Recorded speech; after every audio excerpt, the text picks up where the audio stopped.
Good evening, everybody. This is a meeting of the Zoning Board of Appeals with respect to 728 Randolph Avenue. Just real quick recap on events since our last meeting in March. We've received several documents, some emails between Tim Cherwinski and Chief Madden, revised waiver list, draft decision from Judy Barrett, which is redlined with the applicant's changes, and some revised construction sequencing documents, which I would like to hear from the applicant on.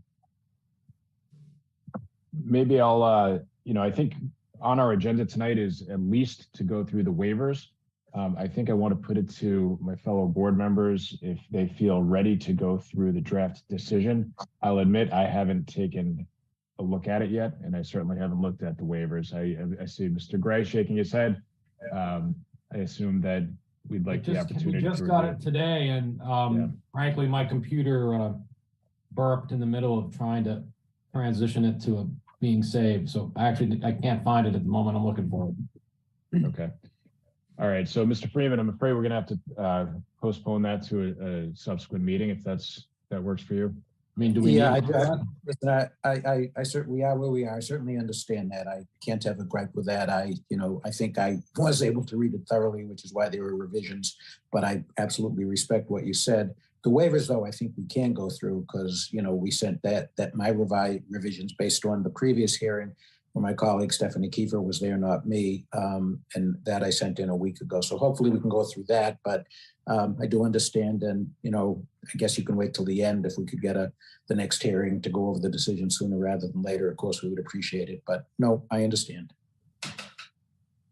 Okay, so I think that means we'll leave the evidence portion of this hearing open until the next hearing. And so, Mr. Freeman, let me ask you, I have questions about the construction sequencing document as well as the emails from Chief Madden. Do you want to address those first before we get into the waivers?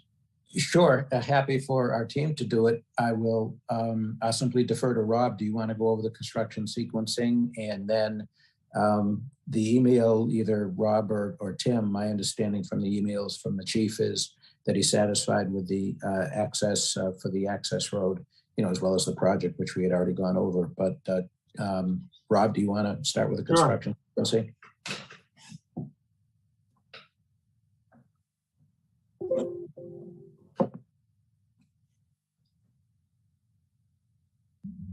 So basically, we just clarified a little bit the major tasks for the project. I could run through if you want. That's fine, I guess. So the first task is to install the erosion control barriers, construction entrance, and temporary construction fencing. That's the first task. The second task would be to do the clearing, grubbing for the building and parking lot areas at the site. The third would be stripping of the loam and stockpiling. Mr. Celebrity, if I could interrupt you for a second. When you turn your head away from your computer, your audio cuts out, so we can't really hear what you're saying. Okay. Well, just one other quick thing, if it might be helpful to the board. Deb or Rob, I don't know if you could pull up that sheet C61 and expand, show the top where it lists the things that you're going over in the notes. I can add it. I have it up. So the third task is, like I said, to Great. Strip the. How's that? That's Great. good. So the third task would be the stripping of the lumen stockpiling. And if the stockpiles get excessive, we would haul it off site. The fourth task is the excavation and ledge removal for the building only. The fifth task would be the installation of the building foundation and infiltration systems. And these tasks obviously coincide with our conversations with the fire department. We had some conversation, just to go off task a little bit. I had conversations along with Tim with the fire department, whether the access road was permissible and being able to use as a fire access during construction, and he agreed to it. So it's a 24-foot wide paved road, and they use that access for the there's multiple facilities, there's the golf course, there's the cake station, which is the gas station,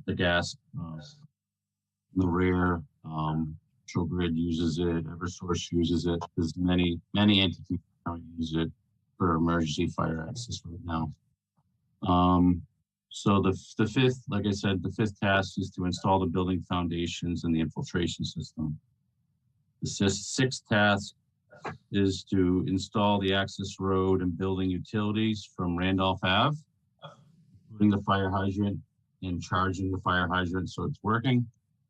The fire chief said that you only will permit the wood framing unless that the fire hydrant is working.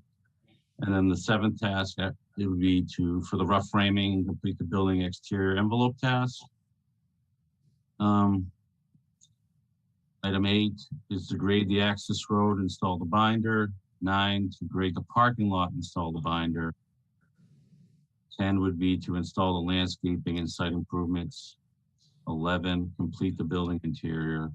And the final task is to remove the temporary fencing and erosion controls once the site's stabilized. That's pretty much it.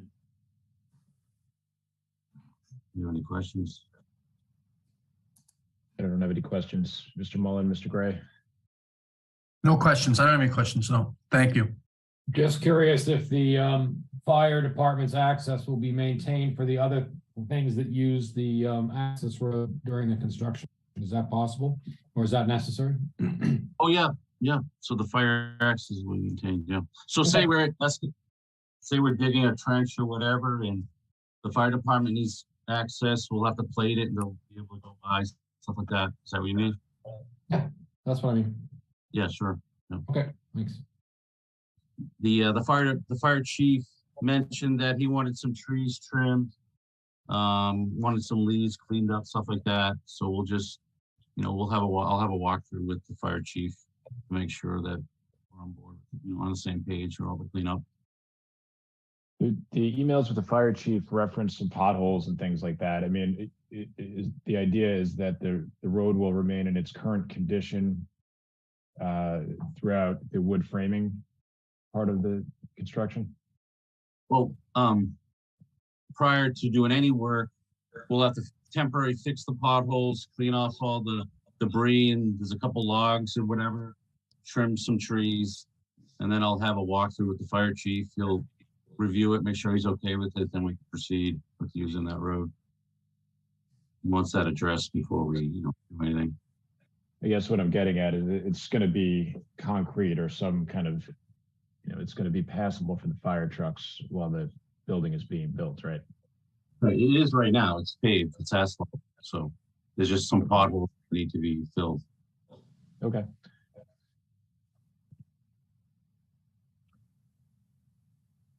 And what about the drive? Are we talking about the access road or the driveway? Where does the paving of the driveway from the access road fall into all this? Mr. Brown, I assume you mean the where the access road turns into the site itself? Yes. Yeah. Rob, go ahead. Sure. So this is all our discussions was all with the fire chief was the access road. So, No, I'm sorry. Go ahead, Ms. Keller. I was going to say, I would imagine that driveway to the site coming from the access road up into the garage or the parking lot would be constructed during item 9, which is grade parking lot, install binder. Is that correct, Rob? Correct. Yes. Yeah. Yeah.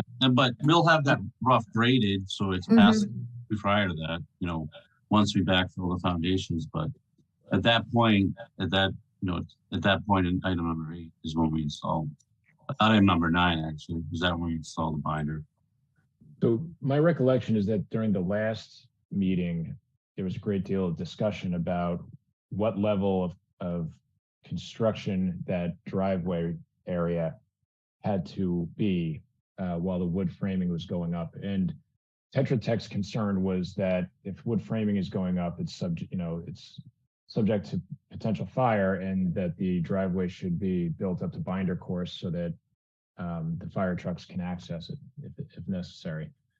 Did you discuss any of that? And we kind of left that as an open issue, I think. Maybe I'm misremembering, but I think it was still open, and that we were going to try to get the fire chief to weigh in on it. And did your conversations include anything about that road, about that? Yeah, driveway? so I discussed the entire site, not just the road, the parking lot, the entire site. So they would, for them, when they need to address a fire from that property, from the access road, because that's where the hydrant is. So they would, tie into the hydrant and go in that way.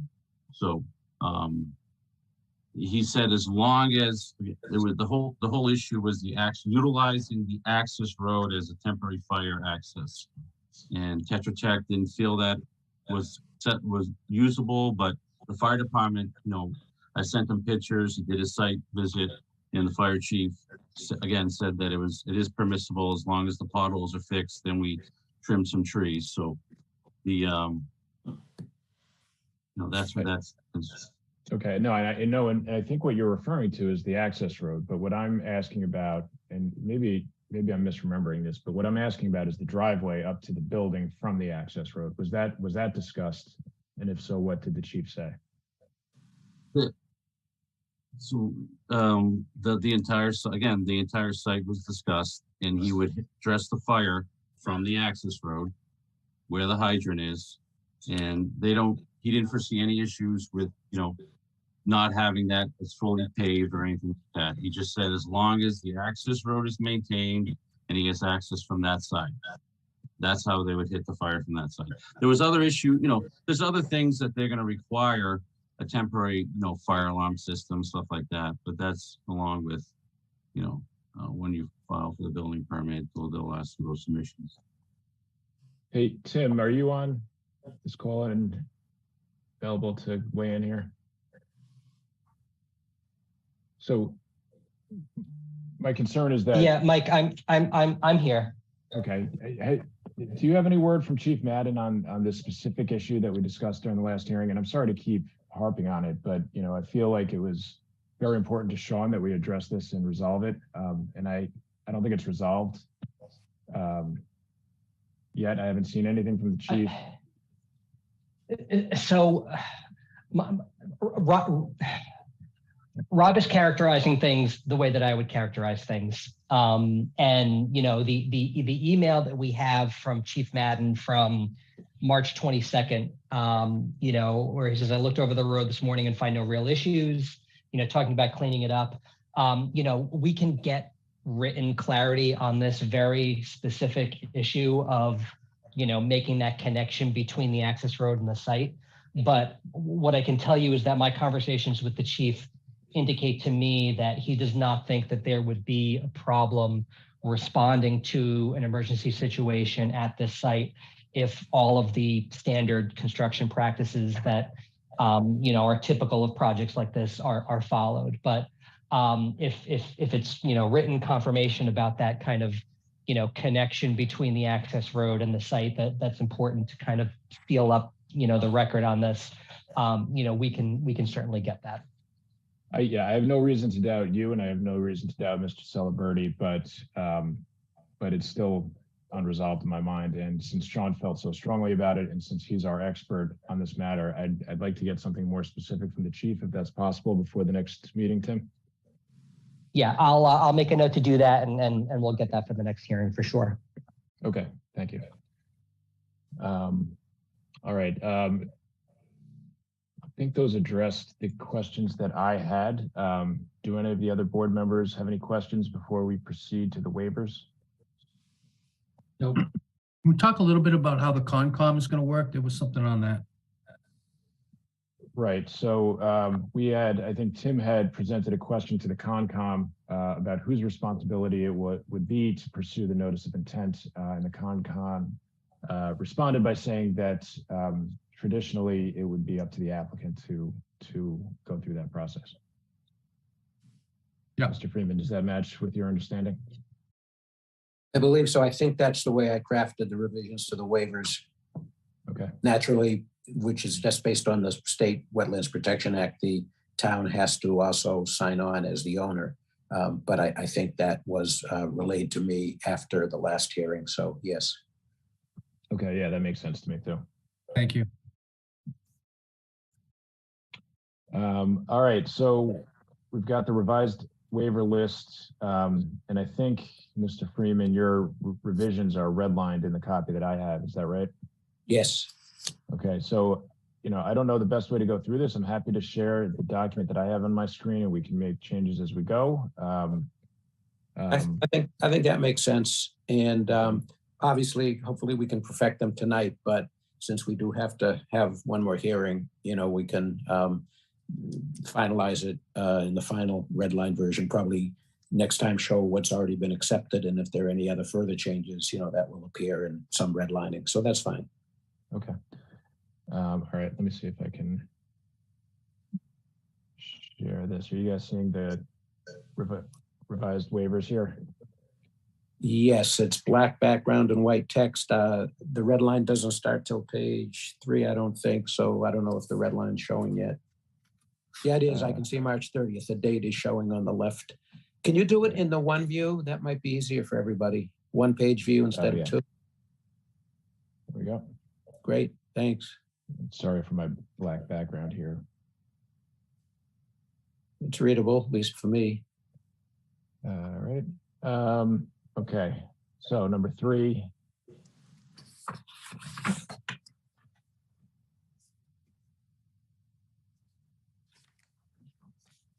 Is this a revision from our last meeting or is it a revision from the beginning of this whole hearing process? That looks like from the last meeting based on the conversation we had. Yes, that's correct. Nothing has changed on the building the way it's been all the way along, but apparently we hadn't calculated based on the average grade. So that's the way it's measured now. Okay. And again, I took really good notes on my own copy during the last hearing, but I don't have it here to compare. So we'll just have to go through this as best we remember. So for number 3, I accepted these changes because I think that they reflect what we discussed last time. Any objections to that? No. Number 4. This one, I'd be interested to hear from Mr. Freeman. What is the thinking? You think, notwithstanding the fact there's been a frontage, there's a variance, you want to make sure that you don't need one? Is that the thinking? Yeah. It was exactly. It was just for the sake of clarity, but it was, in fact, I think it was Ms. McKettrick pointed out the existing variance from years ago. So I thought it would be crystal clear by also adding that reference. Yeah. I wonder if we should say something like to the extent required. Would that be an objection to the extent required, comma, the applicant requests? That's fine with me. I have no problem with that. Yeah.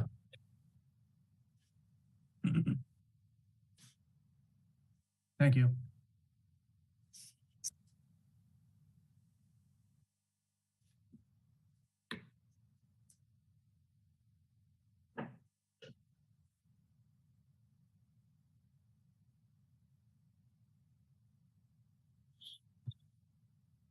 Any objections to number 4? No. No.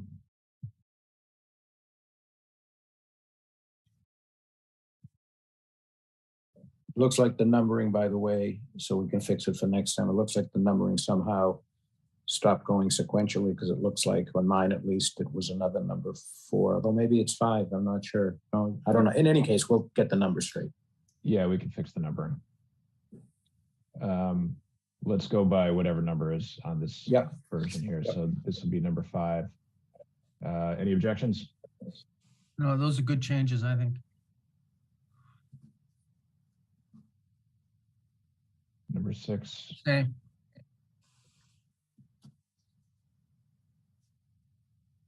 Yeah. Okay.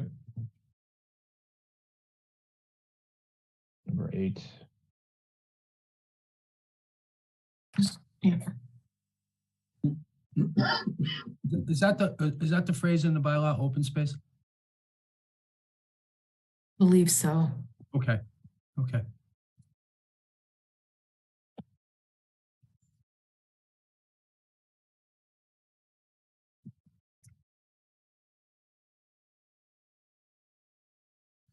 Mhm. Good on number 10. I think so, Nick. I don't know. Yeah. Fine. Yeah.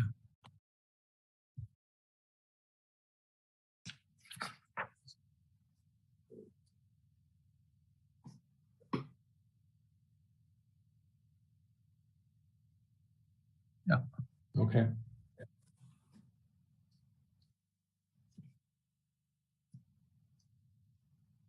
Well, B.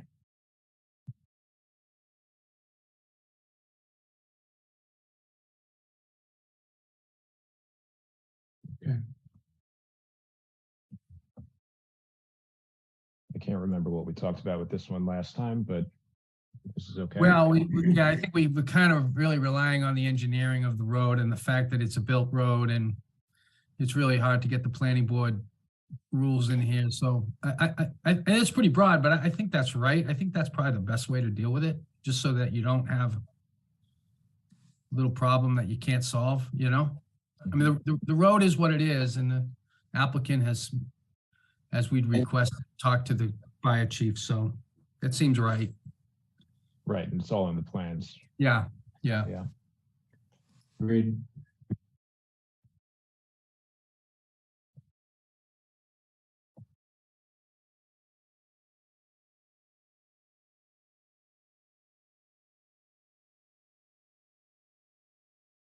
Yeah. I agree with that. Yeah.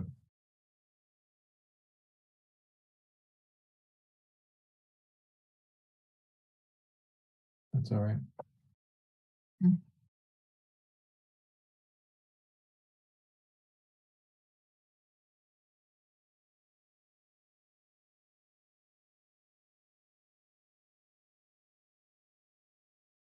I don't know about that one. What is it thinking on this one? It is Well, going to, isn't it? Well, oh, I'm sorry. Do you want me to answer through the chair? Yes, please. Yeah. The last sentence maybe should have been first, because it says the applicant will file a notice of intent with the Conservation Commission under the State Wetlands Protection Act with regard to the access road, which is what you just inquired about earlier.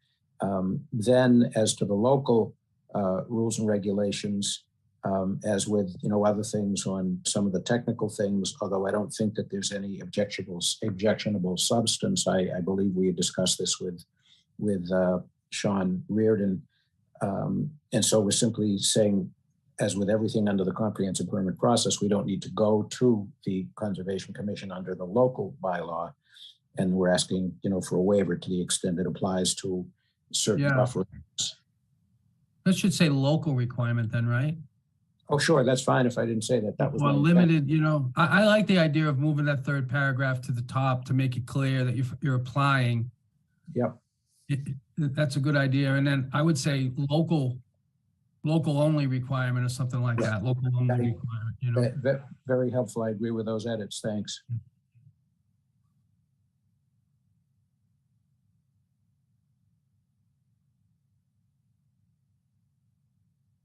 Tim, you should weigh in if you don't like the way that this is structured.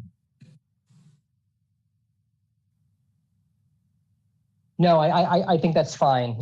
Yeah. You know, obviously the state law is unwaivable. And I think just making absolutely clear that we're just talking about the local bylaws is the right way to go. Makes sense.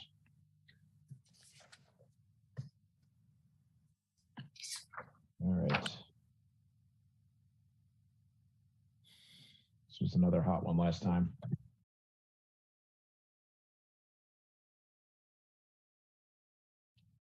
Easy. Okay. This is okay. Oh, I don't know. I don't know where we ended up on the fees. Yeah, I thought that I saw something in the email from, We hadn't done it in other jobs. right, and I think we have waived fees, or no, yeah, we haven't waived fees. That's right. Right. I believe I sent around the typical language You did. in the previous approvals You did. that said Yeah. you basically, yeah, there wasn't any fee waiver.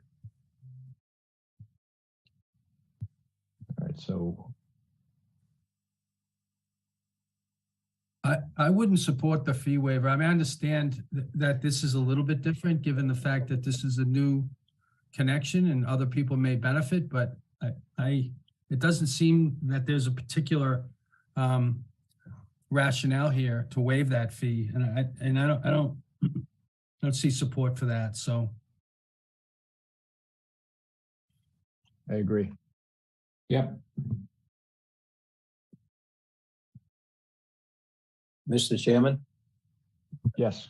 I certainly understand. I'll just ask quickly, is there any appetite for waiving them for only the accessible units? Because in this project, that's 10 units out of the 40. Not particularly. Okay, thank you. I mean, I don't know. I think the bigger problem we have is we've established a precedent. This is our last 40B after, I don't know, 8 or 9 of them. It just doesn't seem, seems like we've got the town's got its policy on this matter.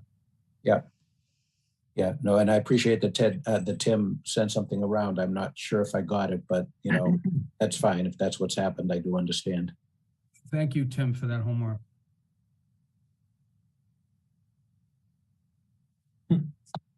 Okay, so otherwise, with that last paragraph removed, this one is okay.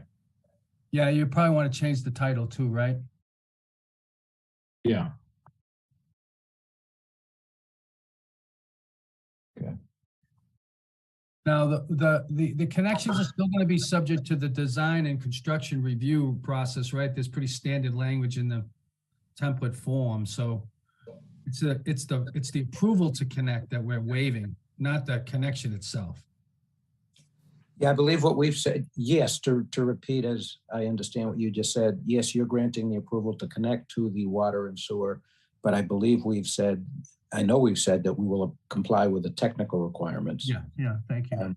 In the draft decision, although jumping ahead, but I you know, for next hearing, but I can tell you in advance that we did strike something that Judy put in, which said that we need as a condition to get approval or approval from the water and sewer folks as to the capacity, but we've already been through that. But that's just a heads up for when you go through the decision. But and Rob's chime in if I'm wrong, but I do believe that the way we crafted it, we said that we would comply with the technical requirements. Yeah, sure. I mean, we're all, we're at this stage here. We should know by now whether we have capacity. Yeah, we're not. No, that's on the capacity, but in terms of how you build the pipes and the sizes and all that stuff, right. Yeah, that's fine. We did all the flow tests and all that other stuff. So inspections, engineering, that's all done. Peer review. So, Mr. Chair, I would make the same changes you made to E to F and G. Just recommend that.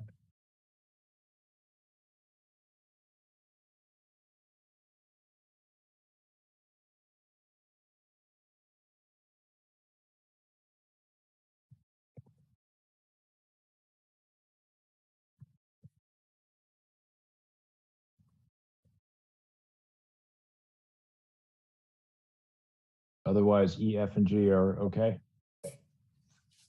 I think so. Nick? Yeah, okay.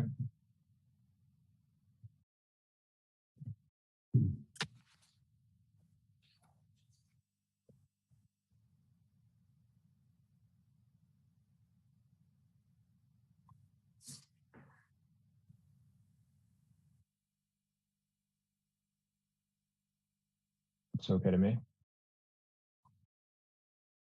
Yeah, that's all right. Yeah.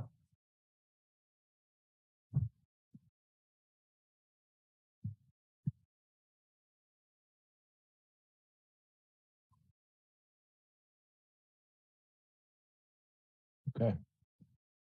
I think we've gone through the waivers. That's great. great. Okay.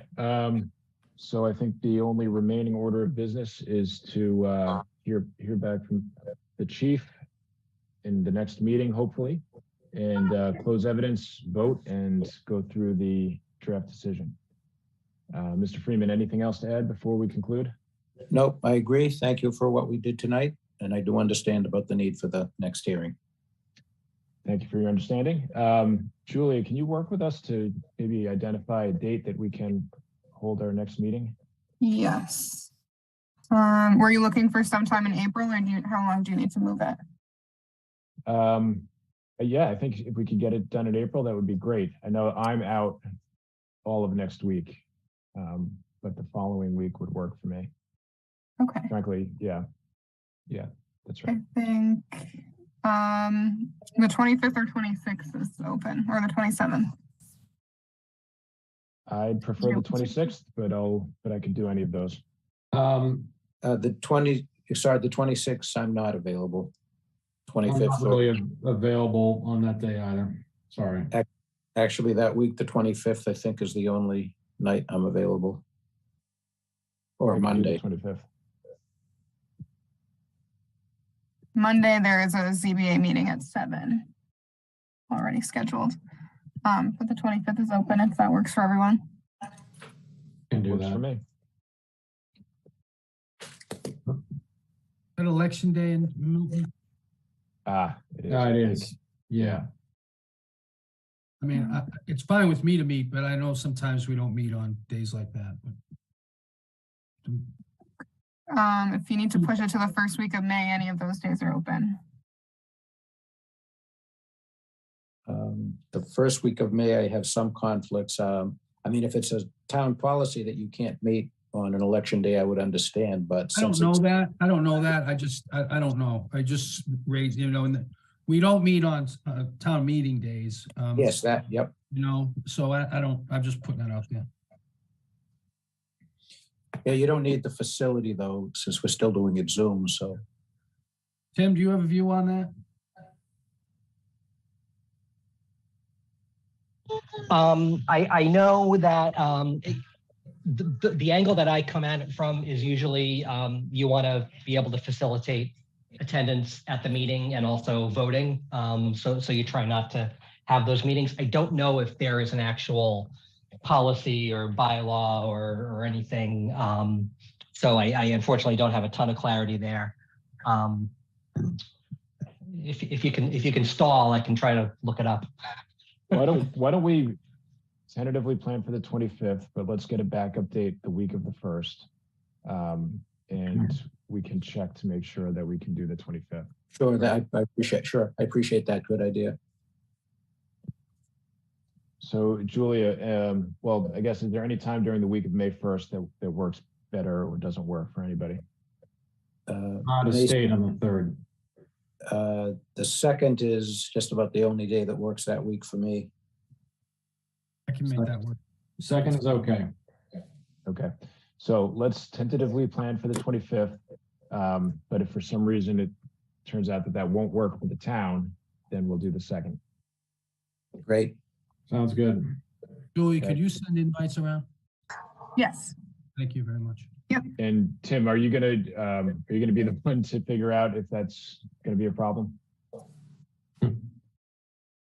Sorry to nominate you, but I don't know who else. All right, I'll email Tim separately.